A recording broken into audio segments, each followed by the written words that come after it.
வணக்கம். நான் இன்னைக்கு ப்ரோக்கோலி கறி பண்ண போகிறேன்.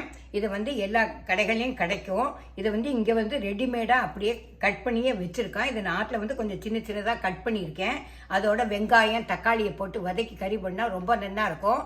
இதில் நிறைய விட்டமின்ஸ் இருக்குது. இது டைஜஷனுக்கு ரொம்ப நல்லது. இதை சாப்பிட்டு பார்த்துட்டு உங்களுக்கு பிடிச்சதுன்னா லைக் பண்ணுங்க, ஷேர் பண்ணுங்க, சப்ஸ்கிரைப் பண்ணுங்க. அடுப்பில் ஒரு கடாய் வச்சுருக்கேன். அது கடாயில் எண்ணெய் விட்டுருக்கேன். எண்ணெய் விட்டு அடுப்பில் எண்ணெய் காஞ்சதுக்கப்புறம் நான் கடுகு ஜீரகம் போட போகிறேன். கடுகு முதல்ல காயட்டும் எண்ணெய் நான் சொல்கிறேன். காஞ்சிடுத்து இதில் ஒரு அரை ஸ்பூன் கடுகு போடுறேன். கடுகு வெடிச்சதுக்கப்புறம்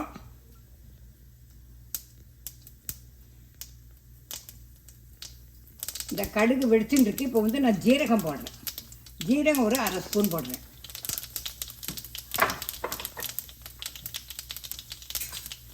வெடிச்சு விட்டு இப்போ வெங்காயத்தை கட் பண்ணி வச்சுருக்கேன். இந்த வெங்காயத்தை போடுறேன். ஒரு அரை வெங்காயம், பெரிய வெங்காயம் இருந்தாலும் நான் ஒரு பாதி வெங்காயம் எடுத்திருக்கேன். அதை கட் பண்ணி போட்டிருக்கேன். வெங்காயம் கொஞ்சம் வதங்கின்னு இருக்கு. அதோட நான் இப்போ தக்காளியை போடுறேன். ஒரு பாதி தக்காளி தான் இருக்குது, அதை போட்டுக்கேன்.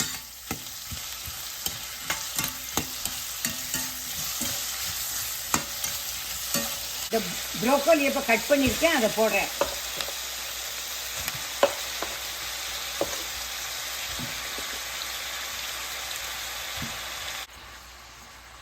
ப்ரோக்கோலியை நான் போட்டாச்சு. அதை கொஞ்சம் 2 கிண்டிட்டு அதில் மஞ்சப்பொடியும் உப்பும் போட போகிறேன். அப்புறம் மசாலாலாம் அப்புறம் தான் போடுவேன். நான் அதை அப்புறமா காமிக்கிறேன்.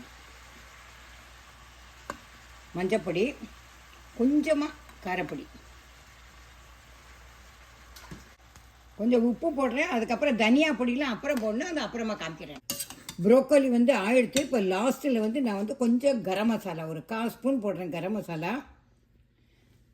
அதுக்கப்புறம் இந்த கொத்தமல்லி பொடி அது ஒரு ஸ்பூன், 1.25 ஸ்பூன் போட்டிருக்கேன். அதை இனிமேல் கலக்கியாச்சுன்னா நல்லா ரெடி ஆகிடுத்தும். ப்ரோக்கோலி நல்லா டேஸ்ட்டாக சாப்பிட்றதுக்கு ரொம்ப நல்லா இருக்கும். இப்போ நான் பிளேட்டில் மாற்றிட்டு நான் உங்களுக்கு காமிக்கிறேன்.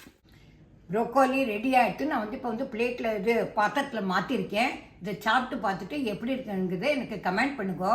இன்றைக்கி சண்டே ஸ்பெஷல்னால் எங்கள் ஆத்தில் என்னெல்லாம் பண்ணியிருக்கேன்னா சேமியா பாயாசம் பண்ணியிருக்கேன், ப்ரோக்கோலி காய், நெல்லிக்காய் பச்சடி, சாம்பார், சாதம், அதுக்கப்புறம் நான் கஸ்டர்ட் பண்ணியிருக்கேன்.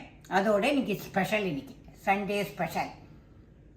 சேமியா பாயாசம் கஸ்டர்ட்லாம் நான் அடுத்த இதில் நான் உங்களுக்கு போட்டு காமிக்கிறேன்.